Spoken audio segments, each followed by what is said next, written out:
Okay, we're live. I'm very excited.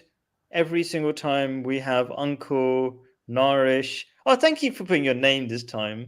You're gonna stop that other stuff you do. But anyway, but you feel like you're gonna say something, right? Go on, Uncle Narish is. I I use say my name. Uncle by the way, just out of respect. But go on, let Uncle talk. Go on. Sorry, go on. I used my name because your title was a Hindu, and I didn't want to hide behind my persona. And I thought it was only fair that if I am going to do a proper review, and you are classing me as a Hindu, that I come out the shadows and just present myself as me, really, rather than Yeah. Ulrich Wolfstead Khan, which is really in honour of his promised Messiah and to do respect to his essay. Thank you. Appreciate it. I always appreciate, like, even though you're not an Ahmadi Muslims, you always say the promised Messiah. I appreciate that respect. Let's just say one or two things about ourselves. So I'm a Muslim. I generally do happiness classes. I would say all my classes, everything I do is geared towards making people's lives better. It's not just some academic discussion. So you might have seen the title. It's a book called The Philosophy of the Teachings of Islam. And people might say, philosophy, oh, that's just one of those things where you just think about stuff and it's not practical. I don't want ever to be talking about things that are not practical. So I've already talked. Every time I talk, I feel like I'm talking too much. So Uncle Narish, I always say Uncle Narish. I'm not going to stop saying Uncle. I That's love fine. saying Uncle anyway. That's the way I like to refer to people if I can. If people don't find it too weird. I would say that to every other English person if they didn't find it too weird. But anyway, Uncle, say something about yourself. Any Uh, introduction you'd like to say? I mean, I'm going to be the same. I'm just a normal person. I haven't got a YouTube channel. I, I'm married. I've got family. I'm a practicing Hindu, and at the same time, I'm a pupil at Khalid's happiness classes. So, and also at the end of the day, I have a fascination with trying to better myself and really searching for the truth. And the truth lies in many, many places, and God leaves guidance all manner of places, and it's nice to read that guidance. Thank you so much for saying you're a student at my class. I'm a student at my class as well, by the way. I'm always learning. I'm always learning from my students, and I'm always learning when I'm researching. So I think we should all always be students. It's a good place to play, good position in mind to be. It's a good mindset to have, I should say, maybe. I feel like telling people about my background. I'm living in Jordan. I'm a British guy who moved to Jordan a few months ago. This is basically my garden. You definitely can't appreciate the beauty of the garden from the picture. Being in the middle of it and doing fun things. I mean, let's say this side is where the chicken pen is, huge chicken pen, just having fun building the chicken houses, and that side is the the canopy for the grapes, and behind are I could just keep going on, and I think we should finally start with the show. I just felt Okay. like give some background anyway. So go for it, Uncle. We're going to be talking about this book in no particular order. Whatever inspired you, you spent a few weeks reading it. It's a book by, a simple way to say it's a promised Messiah, but most people won't know what that means. It means the second coming of Jesus is a very direct way of saying it. That might be confusing for some people. Most religions are awaiting a second coming of many people, including Krishna is awaited by the Hindus, right? As the second coming, is that right? That's correct. The Right. coming, the forthcoming avatar. Right. So all the and put in even the Buddhists are saying the same thing. They expect Buddha to come back in the latter days, the last phase of humanity, as I would describe it. Um, and so this person, let's keep it fairly simple. He was supposed to revive faith in general, right? Which is uh, I don't want to go into too many details because it would be such a long introduction, but this person who's supposed to revive faith, God has never left us alone. God has always sent prophets. And yeah, so he wrote this book, and there's a lot of history behind this book. But I really want to talk about the benefits of this book. So let's get going. So just tell us anything you want to say. Okay. First of all, I'm very honored to be able to give a review of the Promised Messiah's essay. I apologize, I have never read the Quran, so I ask for forgiveness from any of the audience for any of my misunderstandings or misinterpretation that I make during my reading of this most excellent essay. When I read this essay, I did have to make notes so I could follow the reasoning logically and help me understand. And now I will be referring to those notes as I go through the essay.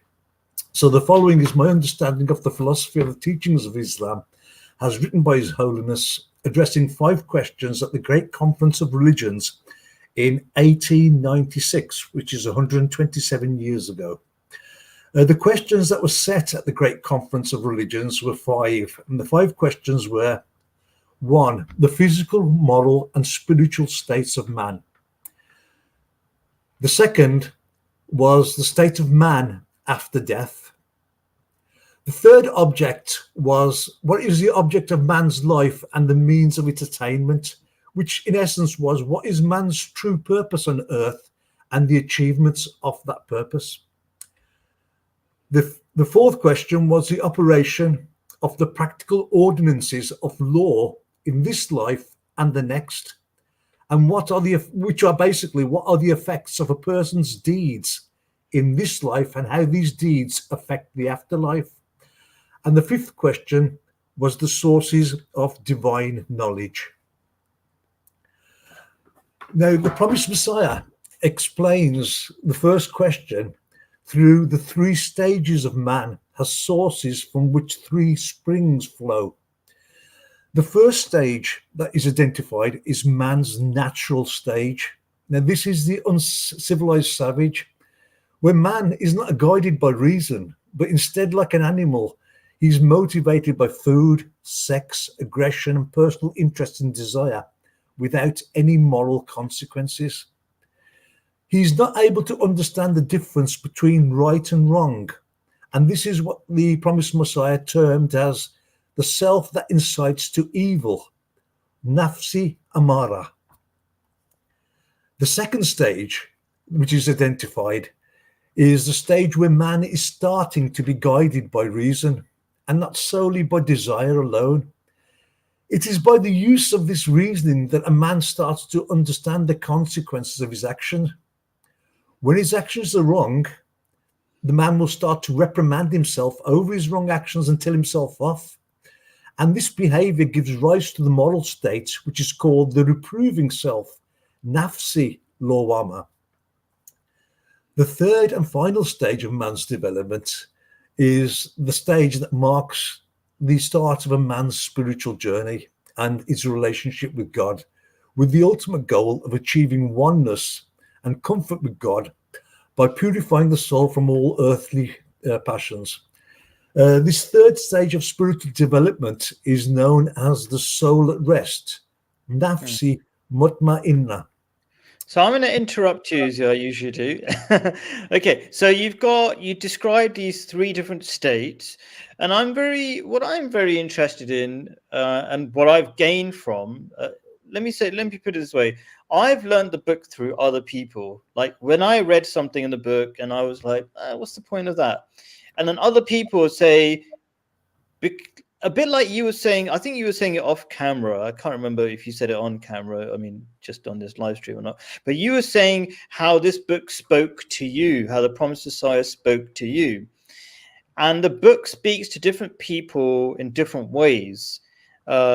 Just to give a concrete example, like I often found when I was younger, the first bit boring. Like, why are we talking about these different states, right? And I was just reading it just before I came here, and I was like, yeah, I understand why I found it boring, because I was like hot-headed, full of testosterone, not ready to listen, kind of guy. And that's what the book starts off by saying. You waste your first 40 years being hot-headed and materialistic, even if you think you're not. And I was like, yeah. But anyway, this person, I remember there's many people who converted to Islam, Islam Ahmadiyya especially. And I go like, and they keep mentioning this book. And I said, how do you find this? Can you explain at least this first bit, the first source, this the self that incites to evil? Like, why is that interesting? And this guy was basically a sort of gangster beforehand. And he was like, that described me before I converted. I was like an animal. I was just going by my urges, and that book spoke to me because it talked to me. It said, that is you. I was like, oh, okay, that suddenly sounds interesting. Do you know what I mean? So my question to you is, maybe I stopped you too early. So you described these 3 different phases of development. Did they mean anything? Did something stand out to you personally? Totally. I mean, you're going very quick because we've only got to the 3 sources. But yeah, I mean, if we go back to the first stage, I mean, that stage, the self that incites to evil. Maybe I didn't sort of look at myself and think of myself as a person that was doing it. But I can totally understand that when we are young without rules, that we are naturally inclined to doing wrong things. So in that part, it made sense. In that aspect, it made more sense also because if you actually read the essay, the Promised Messiah talks about the savages at Port Blair. And so obviously, knowing the savages at Port Blair, I could totally understand the savagery or the start of what civilization was and what the Promised Messiah was saying. So within my mind, it was the uncivilized man before he's given it any form of revelation. Rather than myself personally, it was humanity without direction of God. So without the direction of God, man's natural state is just to be evil. He's just thinking about himself. It's totally hedonistic, and there's nothing else to it, and that is man's natural state. So I can see that I would have been born that way. And at that particular point in my own life, I had reproving parents. So my parents were there to guide me and make me a reproving person. But the first stage is what I see as the be-all, of civilization. Before God came to man, man was nothing more than a savage, not motivated by anything other than his own desires. The second stage, which is the reproving self, well, that's what we learn as we grow older from the morals that our parents teach us, the morals of our religion, on things that we aren't supposed to do. And obviously, when we do those things, we do think, I shouldn't have done that. You start to tell yourself off, and okay, you're going to make mistakes and you'll still tell yourself off. But those teachings are starting to get ingrained within yourself, and you're starting to now progress from that savage person with desires to maybe a more rational person, guided by the teachings of your religion and the morality of your parents. And that in itself is what I would see through the Messiah's writings is the birth of civilization. The moment man can stop becoming an animal, he starts to become civilized. Now, the interesting part here is when man becomes civilized and man starts to realize the different moral parts that we've got, man starts to realize it's God. And at that particular point... Oh, can you say that last bit? Man begins to what? God? Realize more about God. Realize God, yes. If you can imagine, in a society that starts to become rational, the search of God starts because suddenly there's something more out there than yourself. And the third stage is what I suppose we all look for. The reason why we've all grown up and we've tried to follow those rules is in that hope of attaining that one thing which is so far away from us, one thing that would fulfill everyone's heart and desire, no matter what religion you came from. But if we all strive to become the soul at rest, that seems to be the main purpose of life. So by giving us these 3 categories, I can see the stages. Can you describe for everybody a little bit in your own way So why would people want this? Or I mean, what did you understand by the soul at rest? Why is it that everybody is looking for that? Can you explain it? Why? I don't know if I'm wording it Okay. correctly. No, you're quite correct. The soul at rest, which is the third part. Now, this is a spiritual state of man. It's, like a lot of people reach the second stage, but it's quite difficult to make that transition to the third stage without following clearly, all the rules that are set out for you. It's only by practicing that morality, those rules, will you finally elevate yourself to the soul at rest. And the soul at rest really means that you're no longer guided by worldly desires. You're actually guided by heavenly desires. It's, the promised Messiah talks about the age when you reach about 40 and you start to become more it's that kind of thing when you realize that for the first 40 years of my life, I've sought material pleasure.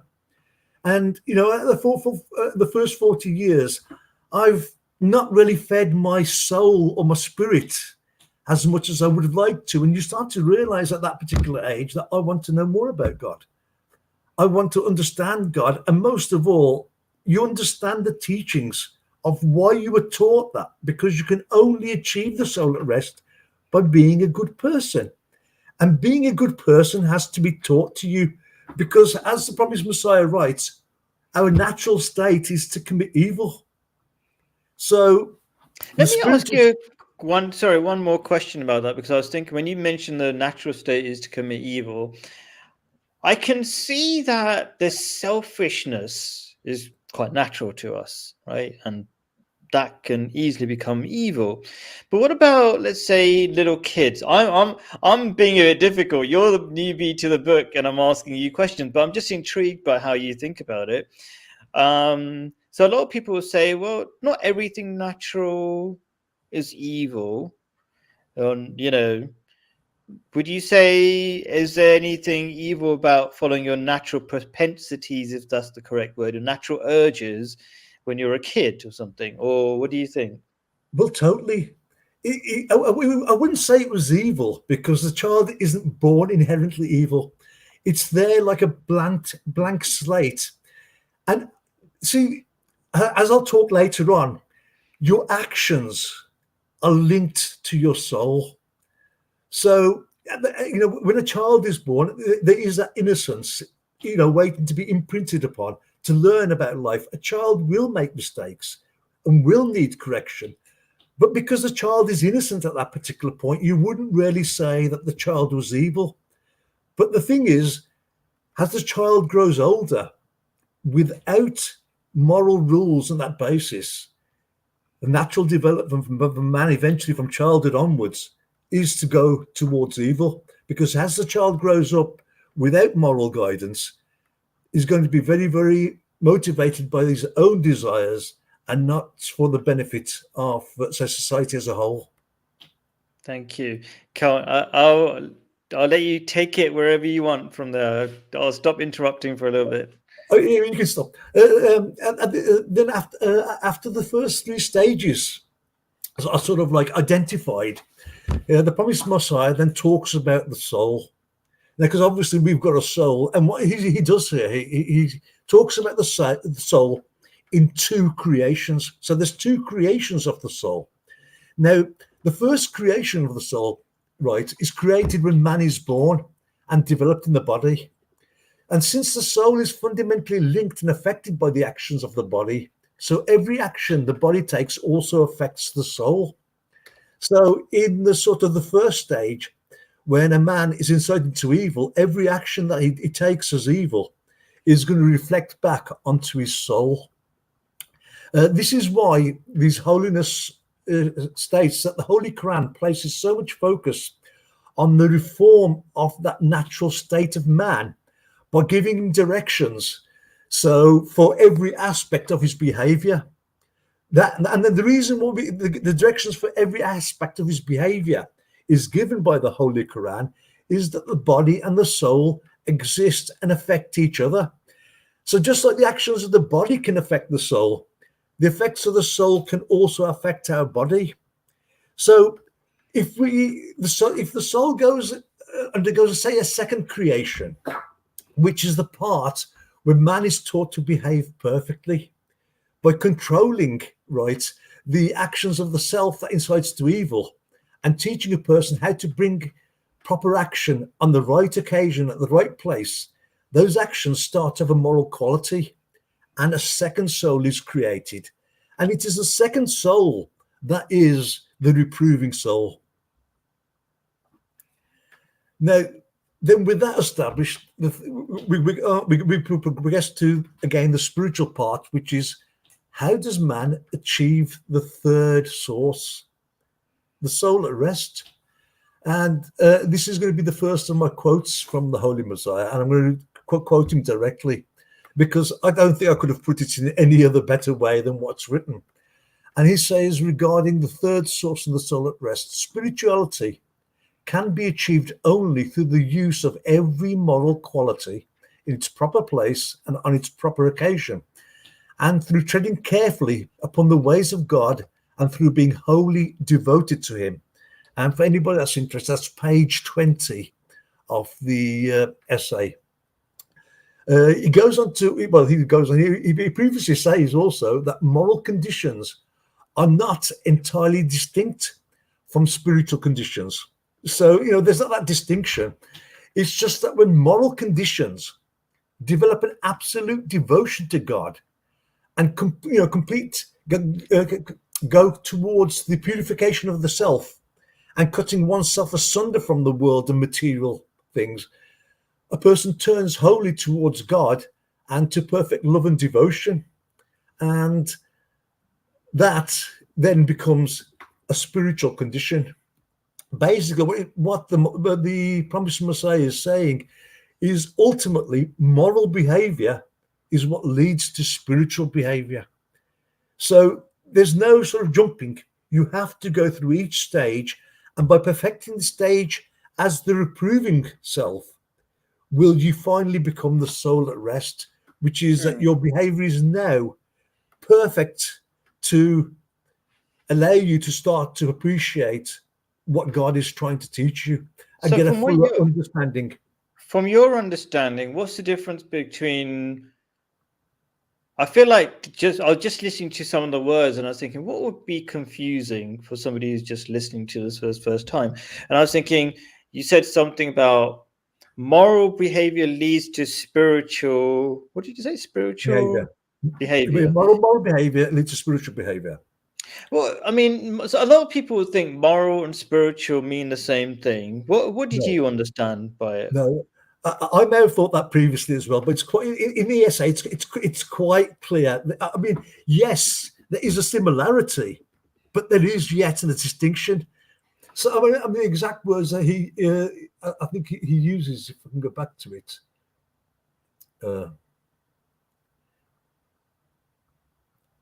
I'll just basically, your moral behavior leads to spirituality. I'll give an example.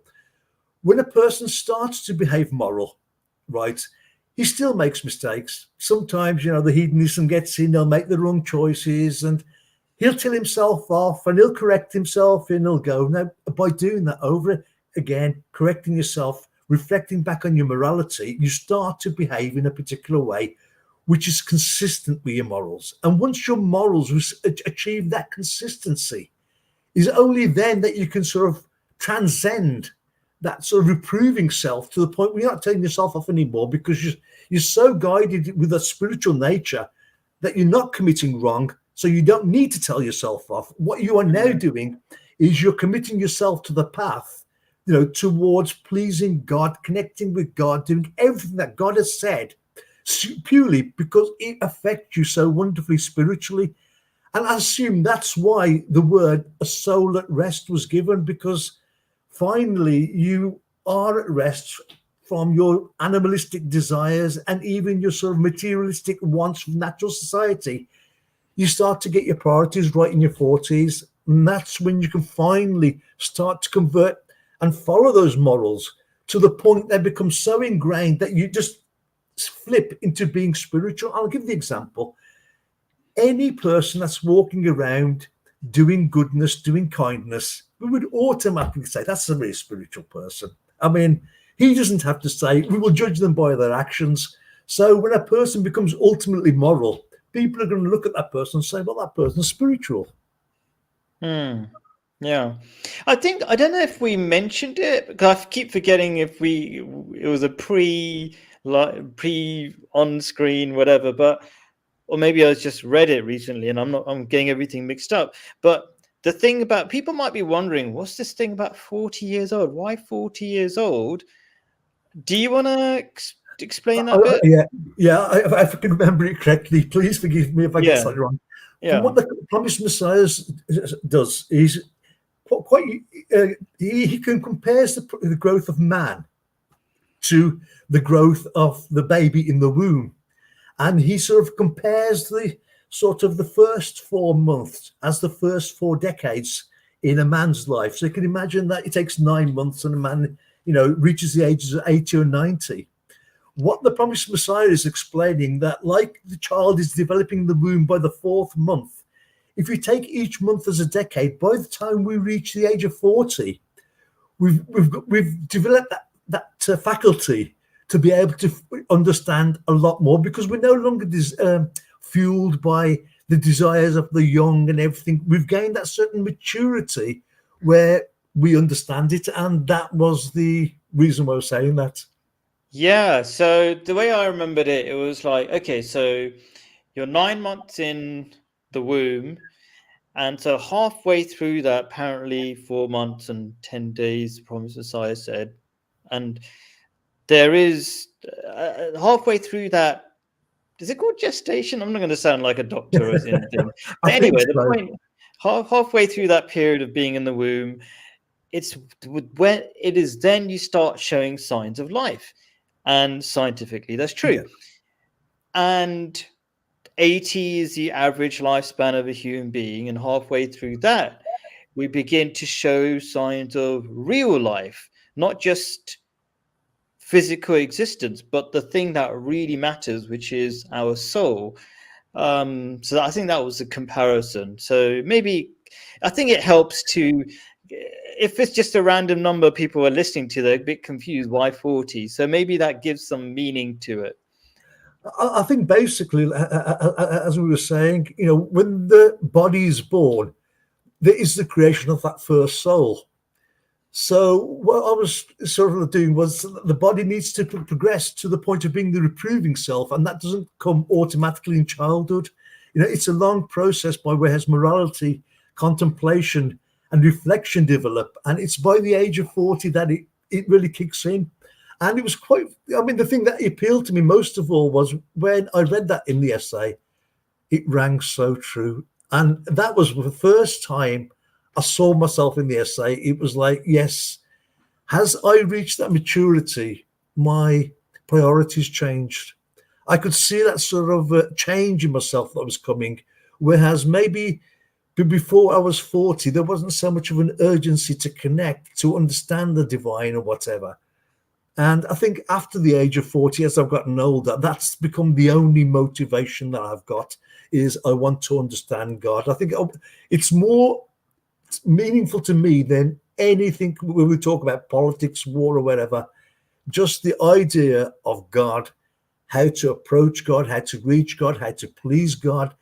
And really what I want is, I want to be totally at rest. And even now, I will still do the odd stupid mistake. And then I will have to tell myself off. And, but I want to reach that point where I do not do that anymore. Yeah. Every aspect of my behavior, everything I do, is just for the glory of God. Total submission to God, which is what his promised Messiah is going to be teaching me as I go through this essay. So, going back to the moral behavior leading me to spiritual form, well, there's a reason behind that. And the reason that these methods of reform came about was, the promised Messiah explained that the world had become thoroughly corrupted. The Holy Prophet, peace be upon him, blessings of Allah, came at a time when people of the book, as well as those who had no experience of revelations, had all been corrupted. So And so obviously, I don't know. I always try to Holy Prophet for people who are not Muslims is the way Muhammad, Muslims refer to Prophet Muhammad. Yes, peace be the upon Prophet him. Muhammad, peace be Yeah, upon him, I'm referring back to the point of why the Prophet Muhammad was was meant sent. to go to Arabia, Yes. because obviously Arabia was a country that required him. And the reasons was that the world had been corrupted, and the promise and the prophet, the holy prophet Muhammad, was there, and it was his purpose to give the world the Quran. And the whole purpose of that was to elevate man from savages, to equip them with moral qualities, and then moral quality, and finally raise them to a godly person. So that was the reform that, as I understand it, which was the Prophet Muhammad's main aim by introducing Islam, was to, the three reforms was to elevate man from savage to a godly person. Hmm. I mean, just maybe I'll throw in a few seconds of explanation. Apparently, I'm not sure if how accurate this is, but Arabia is probably one of the most savage places on earth.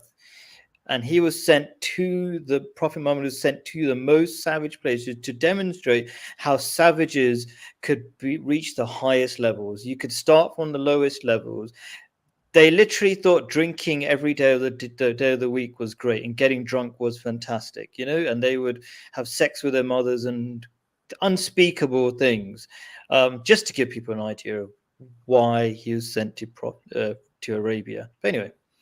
Yeah, well, like since the world needed Prophet Muhammad to go there to start the seed of the Quran, which was the place where the three reformations of man started. Then His Holiness goes on to talk about various other concepts.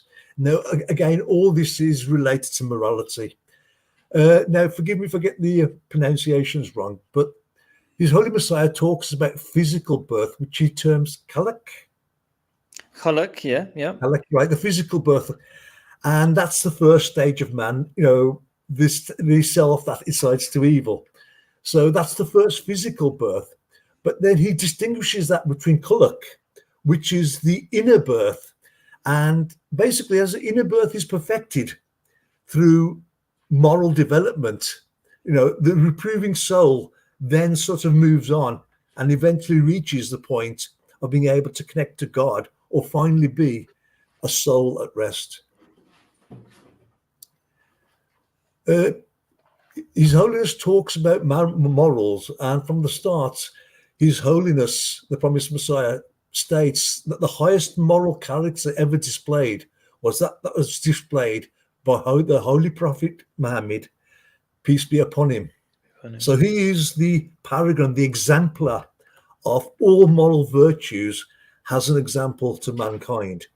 And he then goes on to explain morals a lot further. Now, he explains that morals fall. Can I just? I'll keep interrupting a little bit here and there. What is it? So when you're a Hindu, and you're told that this person, Prophet Muhammad, is the example for all of humanity, I suppose my question is, as from a Hindu point of view, you don't seem to flinch from that idea, or get upset by that idea or anything. So putting even that aside, even further, how was that idea a useful idea for you personally when you read it? Did you feel like, oh, that's interesting, that's good or useful, or was that just an irrelevant side information, or how did you react to that, or was it useful in any way, I suppose? Well, the entire thing, you've got to take the essay as a whole. See, when the Promised Messiah talks about things and he gives the example, they all fit together. I can't really separate them in that particular sense. The essay came to me as a whole.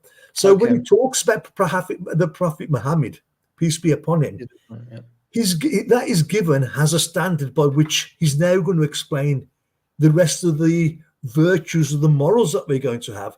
So within my own mind, he gives me the example by which he's now going to explain morality. I see. Yeah. So for me, that's quite acceptable, because I don't understand why I should feel negative about the Prophet Muhammad in any particular way, especially after reading this. But well, that's a different. Great. But anyhow, it says that morals fall under two types. The moral qualities that enable a person to discard evil is the first category he talks about. Now, this is quite different, because I've never come across this concept before within sort of any other philosophical ideas where this is broken down into this particular way. So the first moral quality is to discard evil. And what he does, he gives us a number of, I think it's four moral qualities of how we should be discarding evil. And the first one, which is quite lengthy, the first moral to discard evil is chastity, which will also include no adultery. And in explaining the morality of chastity in this backdrop, he explains that the chastity has a number of functions within our society. I mean, it's quite at length within the essay, so I am sort of condensing it a bit. But the 5 remedies against being unchaste was first the observation of modesty, and that was through behavior, dress, and the veil. The second moral quality for, to promote chastity was the lowering of the eyes, the guarding of the gaze, in inappropriate situations and appropriate situations. The third way of discarding evil is to avoid unlawful relationships. And unlawful relationship comes like sex before marriage, adultery during marriage. So that by avoiding that, you're discarding that particular kind of evil. Then with chastity, it talks about fasting to help you over control any of your desires and help you build self-discipline to promote chastity. And everything failing that, the fifth one is to seek refuge in Allah, which means basically, you in maintaining chastity, and avoiding sinful situations, you complete your mind on Allah and the teachings of Allah, and not to go wrong. So when you are taught the meaning of modesty, and this applies to both genders here, because it comes over, I'm talking about females, and it's not. Whereas it talks about females and the veil, it talks very clearly to men about where your eyes should be, how you should dress, what you should listen to, what you should speak. So the quality. So I'm going to interrupt again a little bit, because we've only got an hour, and we're and I can see you love the book, and you want to go through every tiny element of it.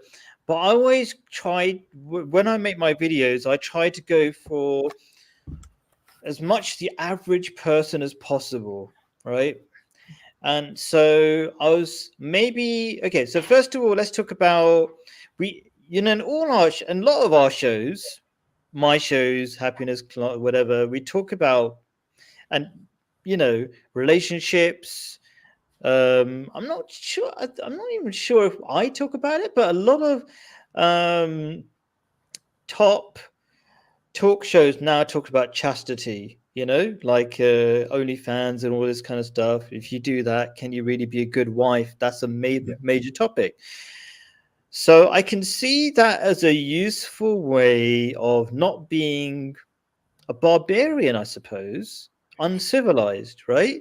And so you're talking about these mechanisms, and chastity is one of them, to mechanisms to not do evil, I suppose. Isn't that right? Yeah.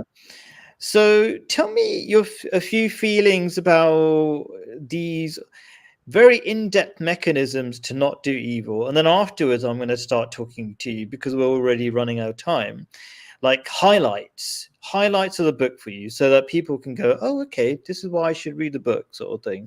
Maybe whatever we're saying so far, hopefully that also makes people read the book. But let's start with the chastity thing. What what did you feel about that section of the book? Did it speak to you in any way about why you have to be chaste, and how is that going to help you not do evil, and why is not doing evil important? In this particular sense, I think, well, the reason why the Promised Messiah goes into quite in depth about chastity and explaining it is because it's very important for our society. You know, for us to behave, because, you know, if we don't observe chastity or the rules for chastity, we might as well say we've reverted back to the self that incites evil, because we no longer have those morals. There has to be those morals in place. If we didn't have chastity, how many children would be born out of wedlock? How many people would have a high body count, many different partners, children by different fathers? You know, at that particular point, we're not becoming civilized. You know, by losing chastity, as you rightly said, we're becoming barbarians. We are reverting back to savagery. And that is one of the basic starts to make us, how would you call it, human? You know, by giving us that morality, so we understand that sleeping around and doing all these kind of things are immoral. Cheating on your wife is immoral. Looking at another woman inappropriately is immoral. And all the reasons that we need to guard against it, I have not found anything within the rules that I read that I disagreed with. I saw them as the fundamental basics of any good society. If your society hasn't got that, everything else is going to pot. And I'm going to throw in, because we've been talking, I think, I don't know if we, or I keep hearing it on all these other shows where society is broken down so badly in the West that they've started talking about these exact things. Like, you know, should you be a virgin before marriage? Marriage is breaking down. Nobody's getting married. People might not know because they probably might not have listened to all the other live streams that we do. Like, if you're having children outside wedlock, father's not around, people have daddy issues. What are the daddy issues? Different for men and women. For men, they become more criminal. For women, I think they look for, I can't remember, it's all sorts of many issues related to that. So yes, and marriage, I suppose, is a mark of civilization in some ways. Like, when you don't have that, then where do you have families? Where do you have any sort of structure? So I suppose I just want to throw in some of the realities behind us, even the fasting. I don't know if I want to go like how much detail we're going to talk about, but the fasting, for example, is known to reduce the sex drive in science.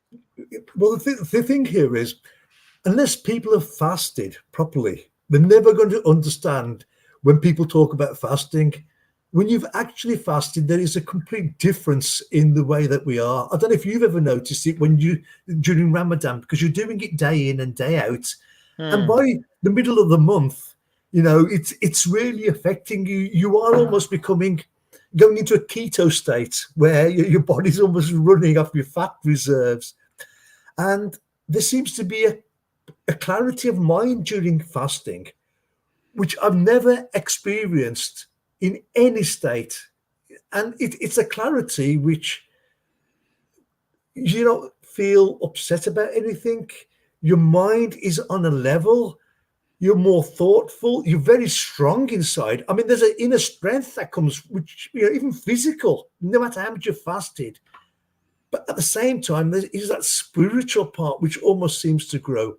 So when we talk about fasting in that sense, I think unless a person has fasted or the religion has made them, it's very, very difficult to understand. But the only way I can describe this is food. You know, we eat. And while we're eating, we're just feeding the body, the body. But we are going to only feed the soul when we actually commune with God. And that means to stop feeding the body, fast. And when we fast, we feed the spirit. We can't feed the spirit and the body at the same time. There has to be, and that's the way I personally see fasting as. Fasting, for me, is one of the greatest tools to help focus you on God. Because when you are hungry and you sit down and you start to pray, your mind just goes to God. I mean, food won't distract you when you're fasting. I mean, I can't. I know that No, I'm trying to resist saying anything myself because I'm trying to hear what you're going to say. But there are lots of psychologists who talked about this. Like, and people, this is a common experience. Like, if you're depressed and unhappy, what do? You stuff your face with different things and you eat lots of sugars and whatever. And it's a coping mechanism to dull the pain or the feelings within. So you're dulling your soul by eating too much. You're trying to dull the feelings, you know. So that's the way I could explain it, I suppose. I could do Let the me same. go on. I would just say it's in the same way we talk morals, the right place at the right time. You know, doing it in the wrong time, they don't become morals anymore. So doing something at the right place at the right time, it becomes moral. So if we eat our meals at the prescribed time rather than stuffing our faces all day, which is actually having the opposite effect.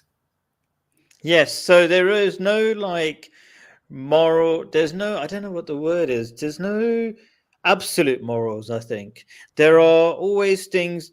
A moral quality is only a thing that's done at the right time in the right place. That's correct. I mean, Yeah. example being courageous. I mean, if my family's being attacked and I go out and I defend my family, I'm courageous.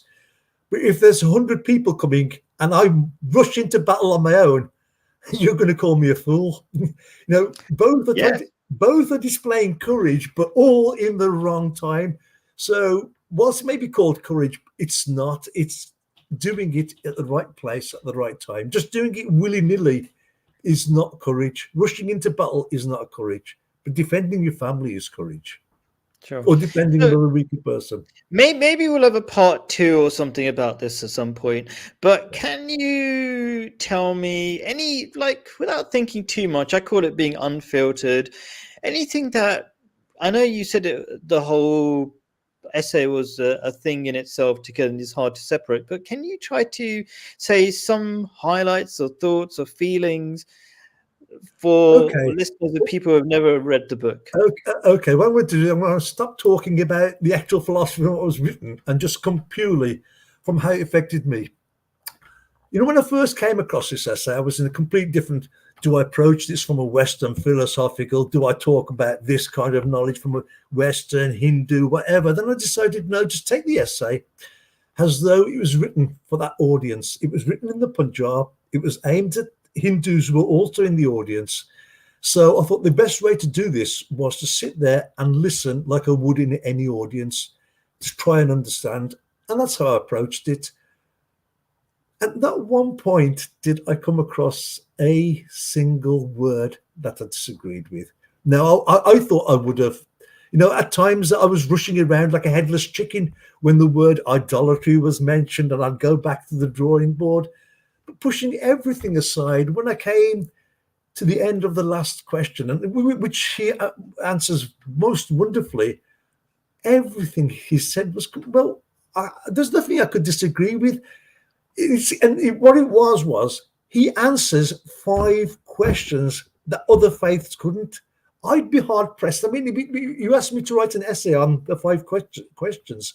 That is a big undertaking, and to say only do it within one book, you know, it is fantastical. What came over to me was, when I'm reading it, I'm very, very aware of the negative, how do you call it, view of some people regarding this essay. So I thought to myself, well, what do I want to, where do I go with this? Do I accept that the author of this has got divine revelation? Has the author, is what he claimed, is he the promised Messiah? And my first inclination is I do not question who God sends. So it's not up to me to sort of question anybody who's God sent, but to judge by his, the teachings were perfect all the way through.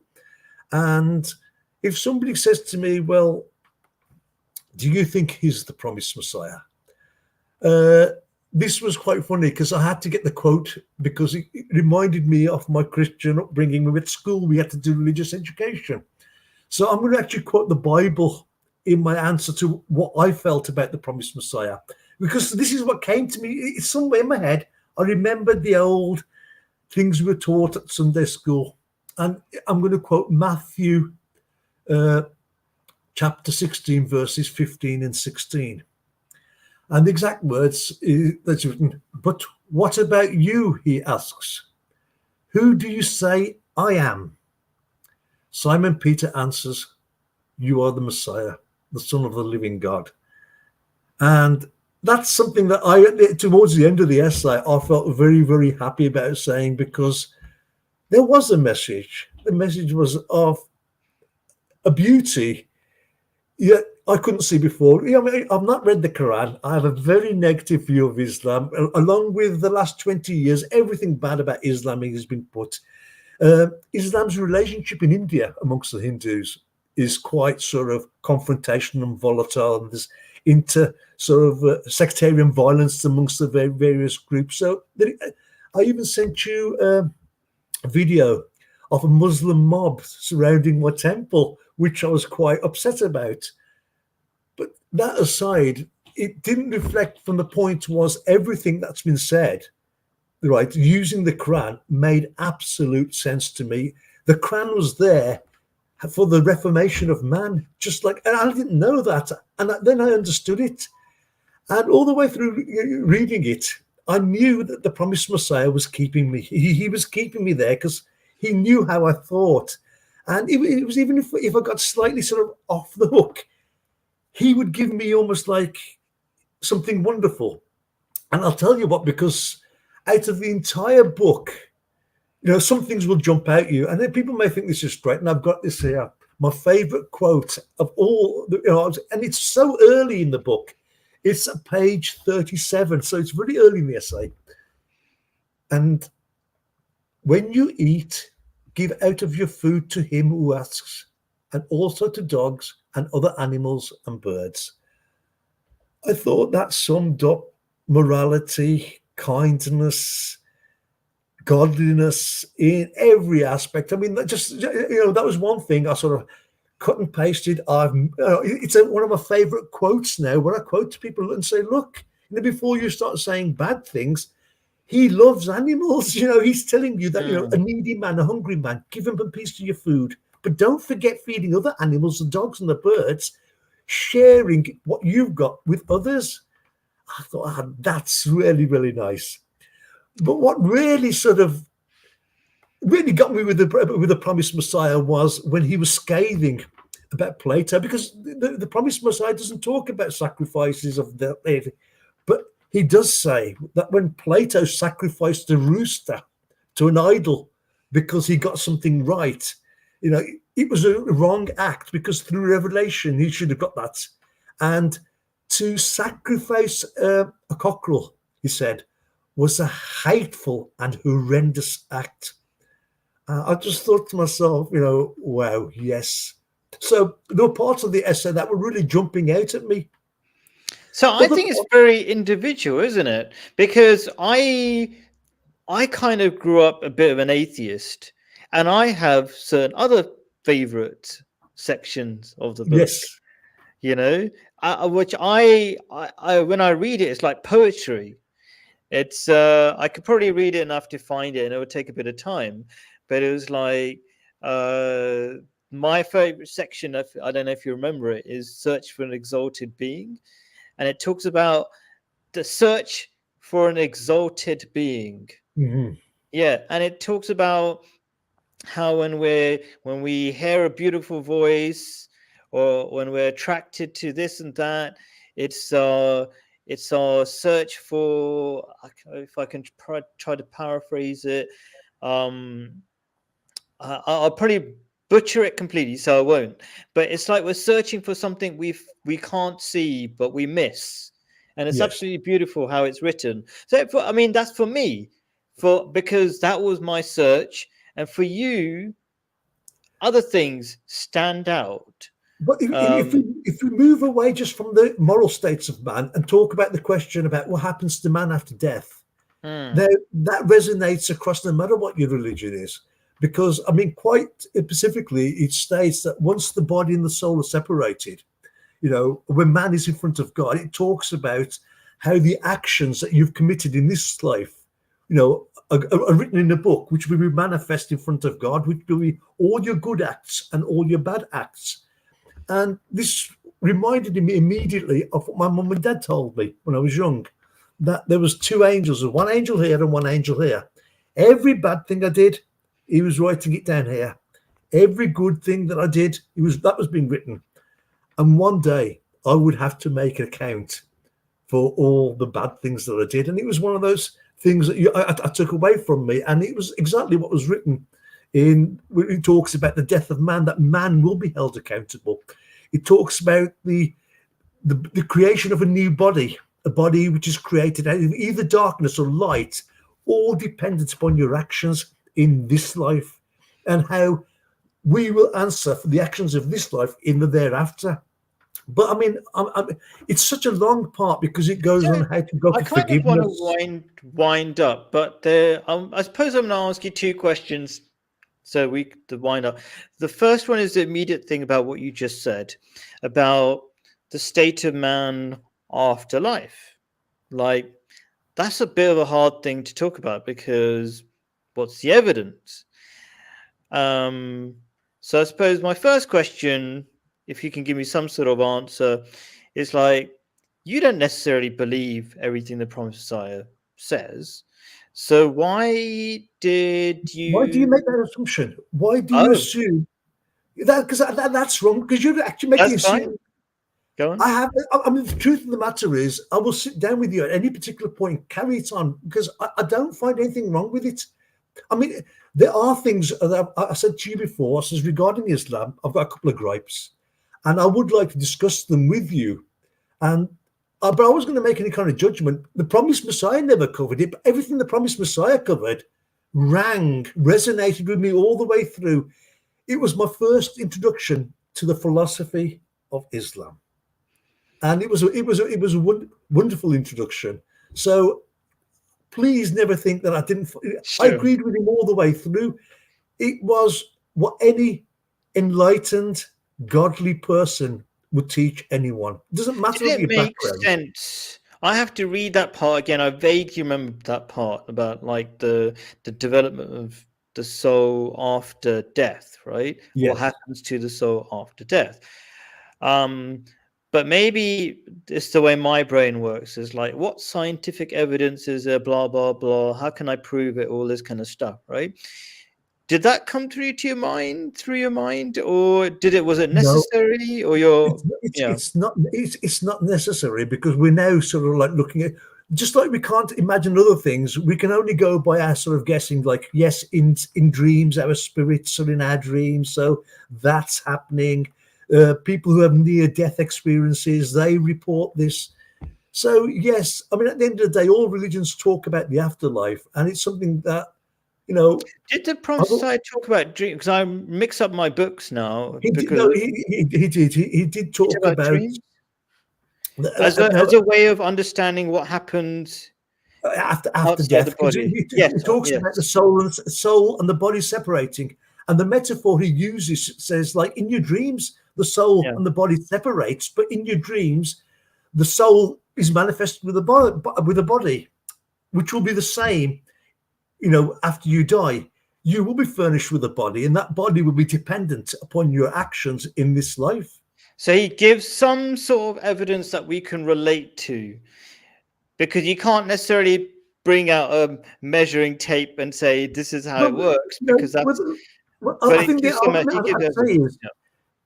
to even think to yourself, well, that's an atheist way of thinking. Well, the afterlife is the same as God. No, see, when we start with God, we already, have got the afterlife in our mind. Otherwise, we'll never become or aim for the soul at rest. I mean, I'm wanting to prepare for the afterlife in the sense that when I meet my Creator, I want to be proud. I want Him to greet me and say, "Yeah, Naresh, you did well. You wasn't a bad person." All those things. That's the whole purpose of life and death. At the end of the day, is our morality. We only know God because we're no longer savages. If you're a savage, you're going to be an atheist, or you're going to start worshipping idols and doing that. And one thing I do want to say to you is, I did find a prophecy, not a prophecy, but a prediction within the Promised Messiah's writings, which really jumped out at me. And I think, again, because of the number of people like I've been speaking to, especially Claire a few days ago, it sort of like made me think about, what was it? I've lost my. There's something that jumped out at you, a prophecy. Oh, yes, the prophecy. What it was when the Promised Messiah talks about the state of Arabia before the coming of the Holy Prophet Muhammad, peace be upon him, he describes Arabia. And the thing was, I haven't got it in front of me, but it's all happening now. He talks about infanticide. When mothers kill their children, we have a high rate of abortion.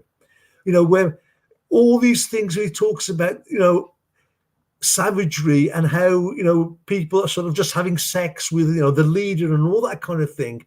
It was like, oh no, what the Holy Prophet Muhammad came to this world to stop was exactly what now was growing within Western society.